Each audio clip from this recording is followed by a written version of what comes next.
Bienvenue sur le podcast de Dixit.net, agence de conseil et de recherche sur les transitions urbaines. Nous donnons ici la parole à celles et ceux qui font la ville d'aujourd'hui et de demain.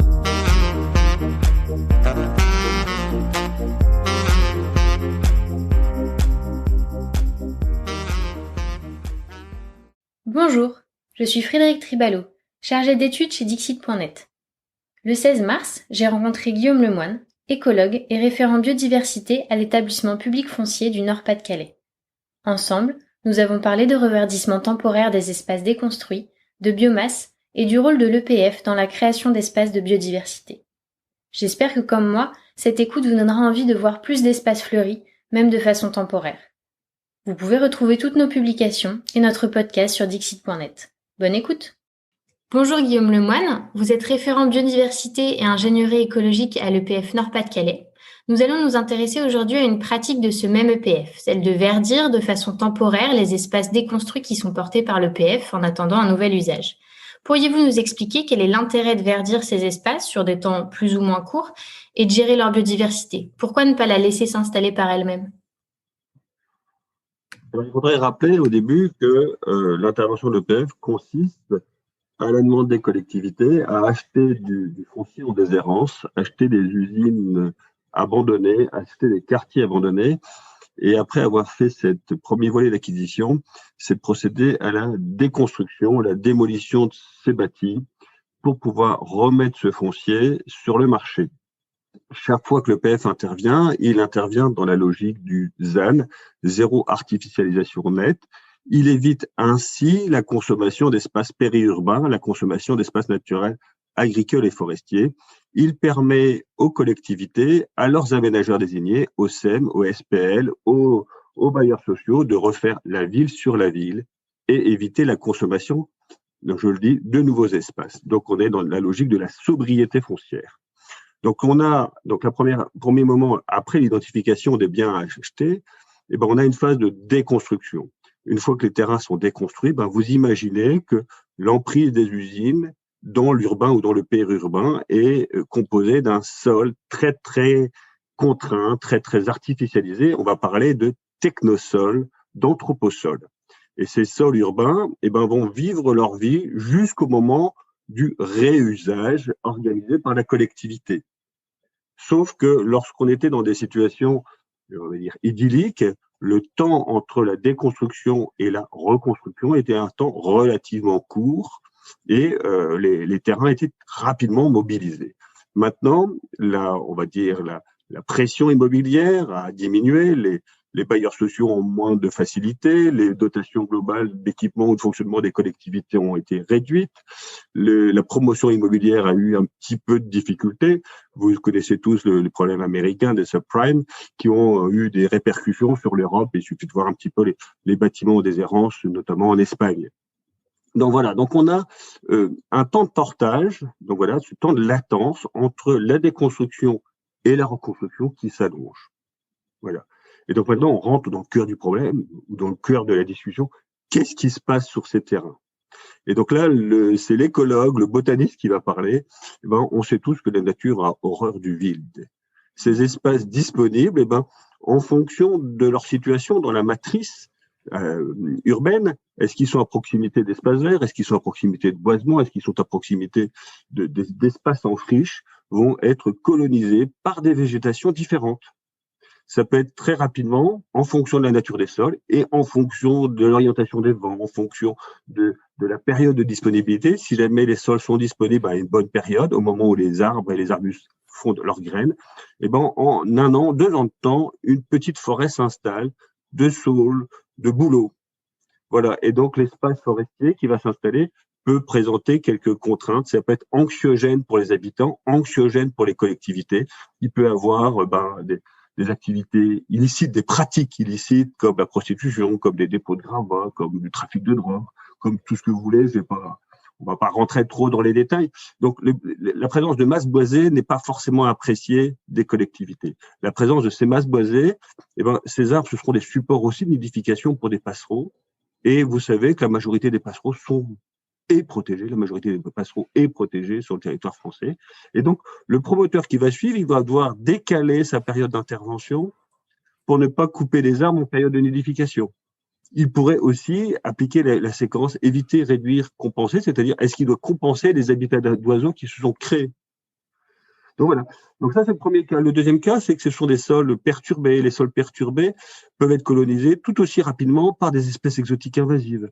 Regardez la place qu'ont les budéias, les fameux arbres à papillons dans l'espace urbain. Regardez la place qu'ont les renoués du Japon, le sénesson du Cap, dans le couloir rhodanien, dans la région lyonnaise, c'est l'ambroisie à feuilles d'armoise qui s'installe et elle est à l'origine d'un nombre très très important de rhinites, d'affections respiratoires. C'est une gêne de santé publique.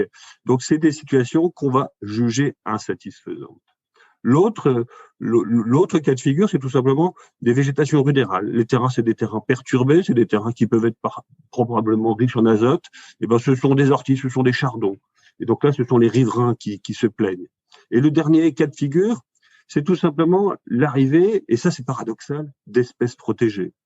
Les technosols urbains, c'est des fois des champs de cailloux, de bricaillons, de béton concassé, donc des milieux qui sont très zéro thermophiles, secs et chauds. Donc ils vont sélectionner, ils vont attirer une faune et une flore de ces milieux.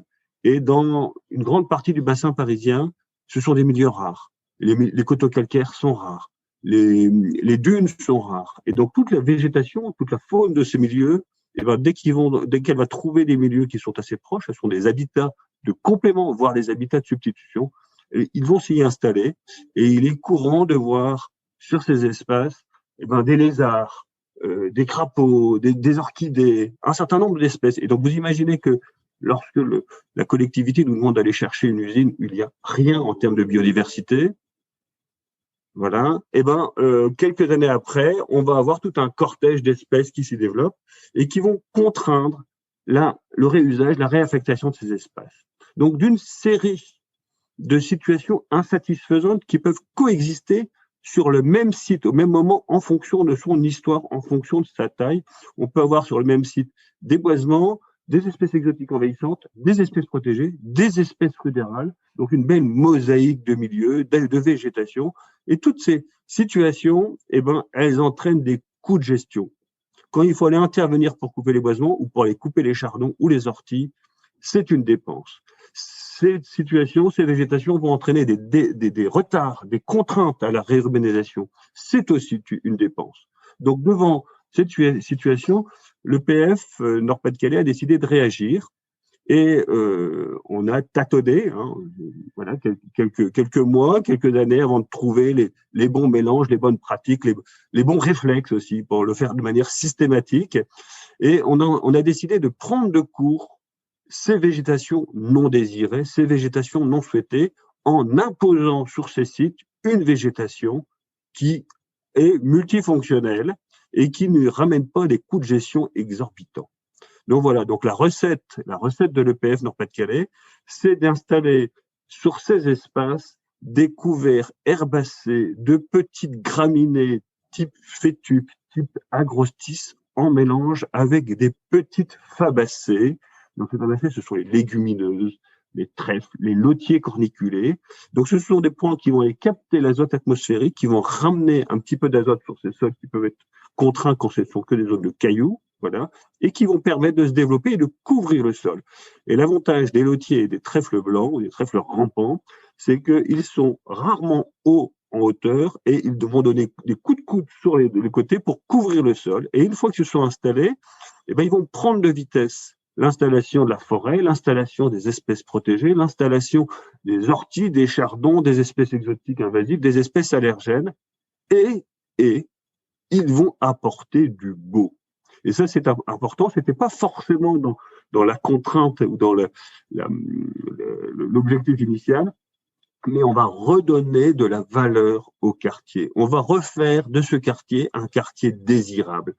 Rappelez-vous, dans mes propos liminaires, le but, c'est que le quartier en question, il reparte à l'urbanisation, voilà, pour lui redonner de la valeur, pour redonner aux habitants du Nord-Pas-de-Calais ou des Hauts-de-France des logements, des territoires avec des constructions. Et donc, lorsque un jeune couple veut s'installer, se projette dans une location ou dans une acquisition, évidemment, elle va voir le terrain, elle va voir le quartier. Et que lorsque elle se projette et que elle voit devant elle en disant est-ce qu'on va construire là ou est-ce qu'on va acheter quelque chose là, quand c'est un champ de Budleia, ça montre un manque d'intérêt, un manque d'envie, un manque je dirais, d'attention sur le site. Et donc, le fait d'avoir des champs de fleurs, des prairies fleuries, ça montre tout simplement qu'on a voulu donner un secteur désirable, enviable. Donc voilà, donc ça, c'est une composante qui est pas négligeable sur l'intérêt qu'on porte sur le quartier pour pas que ce soit d'une friche construite à une friche non construite. L'autre intérêt, c'est tout simplement de couvrir les sols. Alors, vous l'avez compris, donc couvrir les sols pour éviter une végétation non désirée, mais couvrir les sols pour empêcher tout simplement les envols de poussière. Vous êtes dans des quartiers qu'on a déconstruit, un ensemble d'usines de plusieurs hectares. Et ben, en plein été, il suffit qu'il y ait un peu de vent pour que l'ensemble du quartier mange des poussières, ça salisse les linges qui sèchent.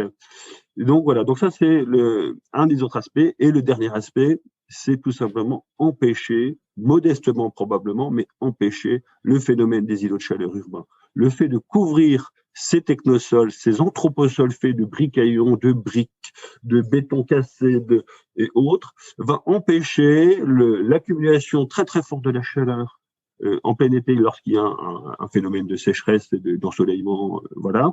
Et donc on va par des végétations, par tout simplement la présence de verre, d'évapotranspiration, limiter l'effet de chaleur urbain, des îlots de chaleur urbains. C'est une contribution de l'EPF également à la lutte contre le changement climatique. Oui, donc on voit qu'il y a largement plusieurs bénéfices à reverdir ces sols. Vous parlez aussi de les cicatriser, c'est-à-dire donc de les réparer. Qu'est-ce que vous entendez par réparer les sols? Alors, réparer les sols, c'est tout simplement en mettant ces couverts de fabacées, donc de ces ex-légumineuses, les légumineuses vont doper le sol en azote, et il suffit de regarder un petit peu la bibliographie sur des pollutions organiques. Le fait d'avoir un mélange de poacées, donc de graminées et de fabacées, par leurs activités biologiques, ils vont restaurer les fonctions du sol. Voilà, et ils vont marginalement participer à la dégradation des pollutions organiques. Donc on va une restauration des fonctions sur la fonction du cycle de l'eau et du cycle de la matière organique, et une dégradation des pollutions organiques. Donc voilà comment on va les cicatriser. Très bien. Vous avez déjà commencé à évoquer un peu le sujet, mais en effet, donc l'EPF fait un portage du foncier pour après le redonner soit à la collectivité, soit à un promoteur. Et est-ce que vous pouvez nous expliquer un peu ce processus entre le temps où vous avez le foncier et celui où vous le rendez, et aussi qu'est-ce qui se passe pour ces sols, pour cette biodiversité que vous avez installée une fois que le foncier est récupéré? Alors le processus, tout simplement, l'EPF ne s'auto-saisit pas. Voilà, c'est un outil, donc un outil intelligent, un outil au service des politiques des collectivités territoriales, des stratégies des territoires. Donc, la première démarche dans la logique, c'est avoir un projet. Donc voilà, donc quand la collectivité a un projet, quel qu'elle soit, et qu'elle recherche du foncier, eh ben, je vous l'avais dit, dans une logique de vertueuse d'économie des sols, elle va regarder sur son territoire qu'est-ce qu'elle peut remobiliser, qu'est-ce qui est en déshérence. Donc voilà. Donc la première chose, l'identification d'un foncier et la détermination d'un projet. Une fois qu'elle a fait cette première étape, elle sollicite l'EPF, et dans le cadre d'une démarche contractuelle, voilà, une convention entre la collectivité territoriale, commune ou intercommunalité, l'EPF va s'engager à essayer d'acheter les biens. Voilà, il intervient majoritairement à l'amiable, mais les collectivités peuvent nous déléguer leurs droits de préemption urbain. Voilà, acheter les biens et les mettre en sécurité dans un premier temps. Éviter qu'un enfant rentre sur le site, puis se blesse ou se tue sur un site. Ça arrive chaque année sur des fonciers en déshérence, et c'est toujours un drame. Voilà, après l'acquisition et la gestion, une fois que l'ensemble du foncier, parce que souvent c'est du foncier complexe avec multipropriétaires, une fois qu'il y a un ensemble homogène, l'EPF va procéder à la déconstruction. Donc, on a eu cette même discussion il y a quelques années, j'aurais dit il aurait procédé à la démolition, mais maintenant on rentre, je dirais comme de nombreux acteurs, dans des logiques de recyclage. On recycle les fers et les ferrailles, ce qui était évident et ce qui était facile. Maintenant, on recycle les bétons et ils sont concassés, ils repartent soit sur des couches de fond de forme, soit tout simplement pour refaire des bétons dans des fabrications avec les professionnels de la filière. Donc, une logique de déconstruction, de recyclage et de mise à plat, entre guillemets, d'usine et du traitement des sources de pollution concentrées. Voilà. La troisième étape, c'est tout simplement encore du portage, de la gestion en attendant et un accompagnement de la collectivité pour qu'elle formalise son projet, qu'elle aille rechercher ses partenaires de l'aménagement urbain de manière à ce qu'on puisse le céder à la collectivité ou mieux, directement aux partenaires pour éviter de payer 2 fois des frais de mutation. Donc voilà un petit peu le processus de fabrication de la ville sur la ville avec l'intervention de l'EPF. La deuxième question, c'était, tout simplement, rappelez-moi. Rappelez-la-moi. La deuxième question, c'est qu'en effet, une fois que vous êtes arrivé au bout de ce processus et donc que ce terrain va faire projet, qu'est-ce qui se passe pour la biodiversité que vous aviez installée là temporairement? Alors voilà, donc qu'est-ce qui se passe sur la biodiversité qui a été temporairement installée sur les sites une fois que ça repart? C'est une excellente question et c'est vraiment la question qui, de temps en temps, peut gêner un certain nombre de partenaires. Est-ce qu'il est opportun de créer de la biodiversité si on est capable de la remettre en cause? Voilà. Qu'est-ce qui est plus intéressant? Ne rien faire et avoir tous les surcoûts et développer une biodiversité négative. Et oui, j'utilise le terme de biodiversité négative lorsque les sites urbains sont des espaces de production de buddléia, de robiniers faux acacias, d'élantes, de renouées du Japon, de sélection du Cap, des espèces qui risquent de partir après dans les espaces voisins et contaminer, pénaliser l'ensemble des acteurs, des propriétaires tout autour. Donc, est-ce que il est opportun de faire une biodiversité négative? Voilà. Ou voilà, est-ce qu'il est opportun de s'en préoccuper? Ça, c'est une première chose. Et l'autre démarche, c'est est-ce que si on fait de la biodiversité positive, est-ce qu'il est acceptable, voilà, de la remettre en cause?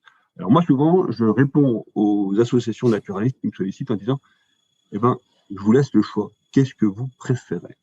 Est-ce qu'il est plus opportun de favoriser de robustes communautés d'invertébrés, de robustes communautés de bourdons, de mégaquilles, d'osmies, d'abeilles, de sauterelles, de papillons, de punaises et d'araignées sur ces sites pendant 5 ans et espérer que pendant cette même période, elles soient capables de coloniser d'autres milieux autour, voilà, que ce soit un milieu source pour recoloniser les espaces publics et les espaces privés ou ne rien faire. Moi, je pars du principe que si jamais une communauté de papillons est capable de venir prendre possession d'un site qu'on leur a mis à leur disposition, ils sont capables tout autant de repartir coloniser d'autres sites. C'est un déplacement par petits sauts de puce, par pas japonais, voilà. Et les populations de papillons que nous avons captées, c'est des papillons, entre guillemets, en trop, qui ont été produits sur d'autres milieux à côté. Et le but, c'est qu'ils puissent produire, eux, à leur tour, de nombreuses chenilles et de nombreux papillons qui vont coloniser d'autres espaces. Donc voilà.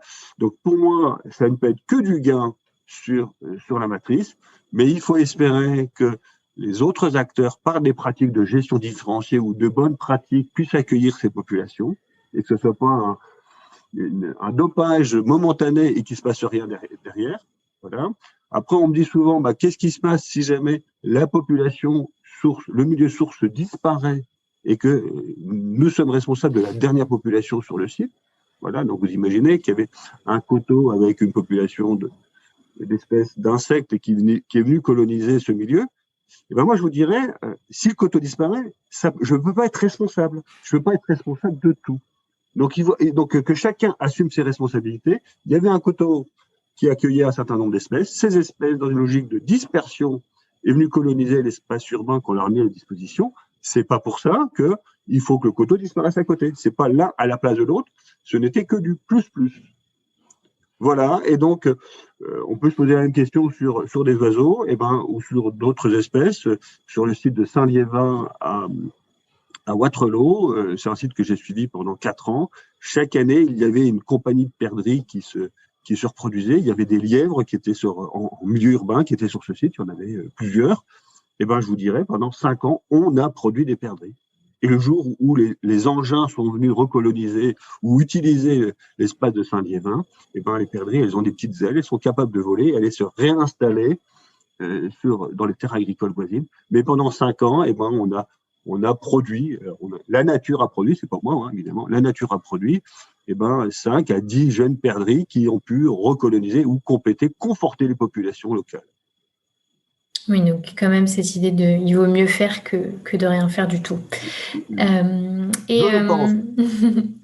Et dans cette démarche aussi de renaturation, parce qu'on a parlé de la collectivité qui en effet fait appel à l'EPF quand elle a un projet sur un espace foncier, est-ce qu'elle est aussi partenaire, impliquée, j'imagine que ça dépend aussi des projets, dans cette renaturation temporaire, par exemple, comment elle intervient aussi avec vous là-dedans? Alors souvent, la collectivité, elle nous fait confiance. Voilà. Maintenant, ça fait partie de notre kit d'intervention. Quand on déconstruit une usine, après l'usine, on va faire un plan de recollement, on va faire un plan de caractérisation des sols, on va poser des clôtures, on va vérifier les bords-neige, on va ensemencer le site. Et donc, on va au moins, à minimum, dire à la collectivité, plutôt que de vous faire un champ de cailloux sur lequel il y aura des buddléias, on va mettre une prairie. La collectivité ne nous demande pas forcément toujours, au fait, c'est quoi la nature des graminées que vous allez mettre dans la prairie? Voilà. Est-ce qu'elle ne nous demande pas forcément, c'est quoi les insectes qui risquent de s'installer dans cette prairie fleurie? Bon, voilà. Si elle est curieuse, et ça arrive, on va lui donner plus d'informations et on va co-construire un projet avec elle. J'ai eu un échange avec les élus, avec monsieur le maire de la ville de Vingles, dans le Pas-de-Calais. Et au début, on voulait boiser. Voilà, le site en attente 2, c'était dans un périmètre de prévention de risques technologiques. Et le maire m'a dit, et après j'ai dit, on peut vous faire des prairies fleuries pour les abeilles. Il m'a dit, ah oui, ça m'intéresse. Limiter les boisements. Si vous pouviez aider les abeilles sauvages. Et donc le discours, c'était pas les abeilles domestiques, c'était pas les abeilles de ruche, c'était déjà un discours raccord entre guillemets avec le plan d'action national de préservation des pollinisateurs sauvages. Si vous pouvez garder des milieux relativement pauvres pour pouvoir avoir des prairies très fleuries, très très maigres au niveau trophique pas abeilles sauvages, ça m'intéresse. Donc vous voyez, dans certains cas, on peut aller encore beaucoup plus loin. L'autre rapport avec la collectivité, c'est que la collectivité, je vous l'ai dit, elle va avoir un regard bienveillant ou un regard intéressé sur ce qu'on fait, mais en disant je vous fais confiance. Par contre, si jamais ça ne lui convient pas, elle sera nous le rappeler. C'est-à-dire que la nature des fleurs installées, la couleur des mélanges, est-ce que c'est jaune, est-ce que c'est rouge, est-ce que c'est riche en papillons, est-ce que c'est riche en sauterelles, à la rigueur, elle peut ne pas s'en intéresser. Par contre, si jamais c'est un peu haut, c'est un peu riche en chardon, en armoise et en ortie, je peux vous dire que la collectivité, elle va se réveiller et elle va nous sommer d'intervenir parce que l'acceptation sociale de ces végétations par les riverains n'est pas forcément gagnée. Donc là, la situation insatisfaisante l'intéresse, entre guillemets, ou la motive pour l'intervention. Voilà. Alors après, dans d'autres cas, on est capable d'aller beaucoup plus loin avec les collectivités, mais c'est presque la prochaine question que vous allez me poser.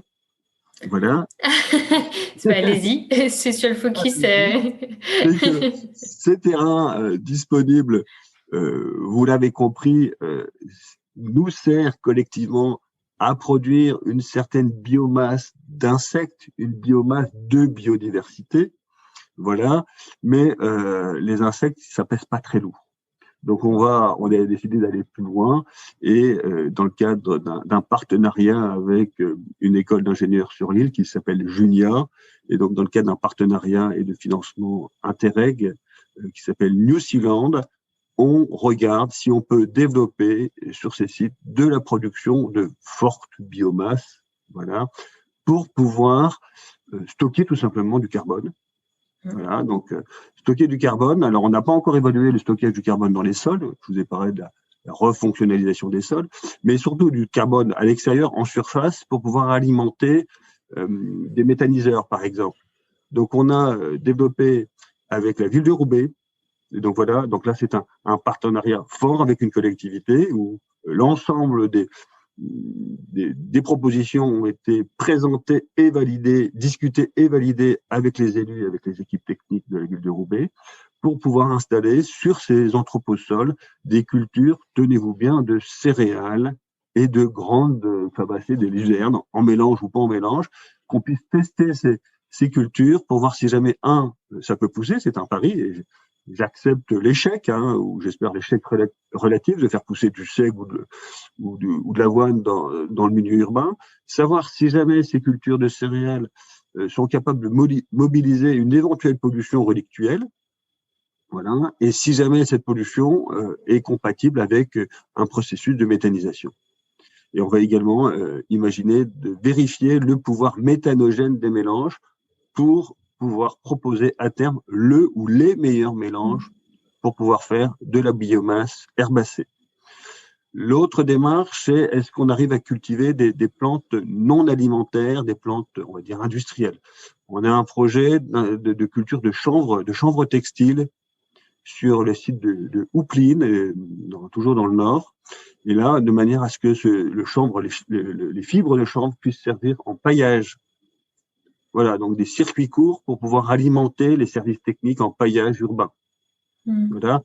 Et le troisième projet qu'on a, mais là, il n'est pas encore finalisé, la temporalité de la disponibilité des terrains par rapport aux saisons de plantation n'était pas trop favorable cette année, c'est l'installation de taillis à courte rotation, donc de tester la production de végétaux ligneux, donc des saules, des aulnes, donc des végétations à forte croissance, pour voir si jamais un temps d'immobilisation de terrain urbain comme de 5 ans ou de 10 ans nous permettent de produire de la biomasse et alimenter les chaudières à bois, les chaudières à pellets, voilà, et de manière à limiter notre consommation d'énergie fossile. Oui, donc c'est pas parce que c'est du temporaire qu'on peut pas faire des projets qui vont quand même assez loin. Est-ce que vous auriez des conseils ou vous pouvez me parler des leviers que pourraient actionner les autres EPF qui souhaiteraient finalement reproduire vos démarches?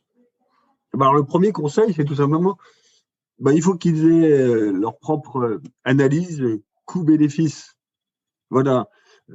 Si on met de côté, et parce que je pense que la prise en compte de la biodiversité, ça fait partie quasiment de l'ADN de l'EPF Nord-Pas-de-Calais. Il a été créé en fin 90, après la fin de la grande aventure du charbon, et il a remis en état un certain nombre de sites miniers. On a remis en état 2000 hectares de terris miniers pour faire la trame verte du bassin minier. Et donc, on a une espèce de culture de la renaturation du cadre de vie, de la biodiversité, que les autres EPF n'ont pas forcément. Voilà. C'est pas, chaque région est spécifique avec des besoins spécifiques. Rappelons-le, la première sollicitation, le premier rôle des EPF, c'est la production de foncier pour le logement. Voilà. Mais on peut faire accessoirement d'autres activités pour le bien des territoires en fonction de leurs besoins. Donc, la première chose, c'est, je mets de côté volontairement l'aspect de biodiversité. Donc, c'est plutôt un aspect gestion, coût de gestion. Moi, pour pouvoir convaincre mes collègues et ma hiérarchie, c'est pas de dire je vais produire des gourdons ou ou l'EPF va produire des papillons. Ça n'a malheureusement pas encore de valeur intrinsèque, voilà, sauf pour les entomologistes. Voilà, le papillon, à combien on l'évalue. Donc, le véritable argument, c'est à coût équivalent, voilà, où je vais éponger par des ensemencements les coûts de gestion. Et quand on se rend compte que 2 interventions pour aller faucher ou broyer une végétation non désirée, on a remboursé quasiment l'investissement des petites graines et entre eux, au début, des mélanges, je vais le reconnaître, assez sophistiqués, voire coûteux, quand on était parti sur des logiques de prairies fleuries avec des végétations d'origine régionale certifiées. C'était des mélanges rares, des mélanges précieux qui devaient être adaptés au technosol. Donc, il que je trouve vraiment la super végétation et c'était compliqué de la trouver. Et à force d'essais, on a trouvé une végétation qui se trouve, des graines qui se trouvent assez facilement dans le commerce. Hein, je vous dis, des graminées de parcs et jardins, des fabacées de culture agricole.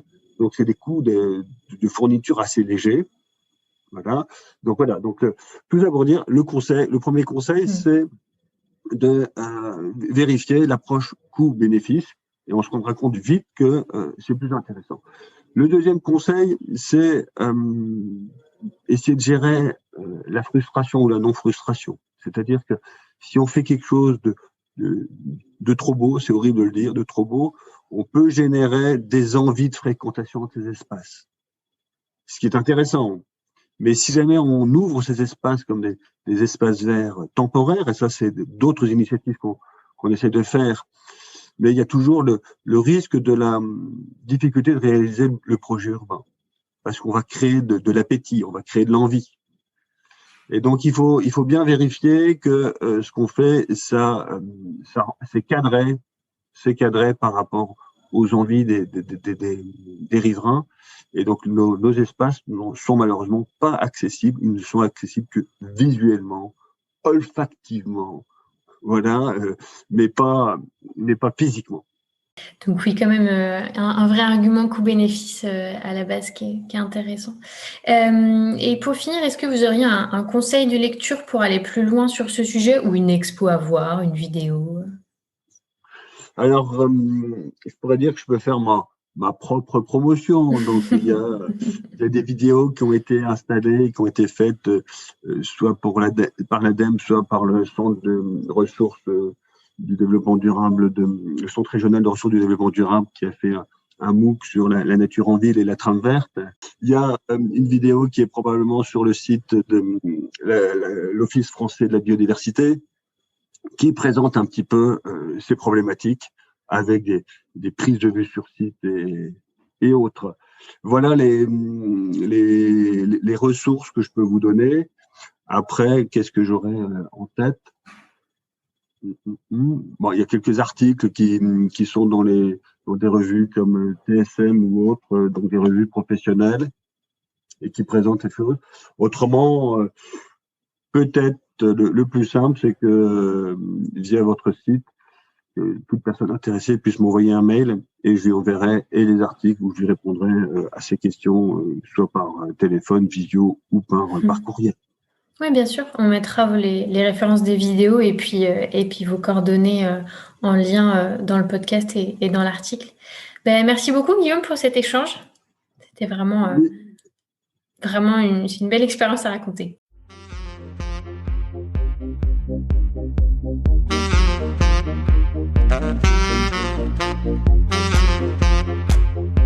Merci pour votre écoute. N'hésitez pas à vous abonner à notre newsletter sur dixit.net/newsletter et à bientôt pour une nouvelle rencontre avec celles et ceux qui font la ville d'aujourd'hui et de demain.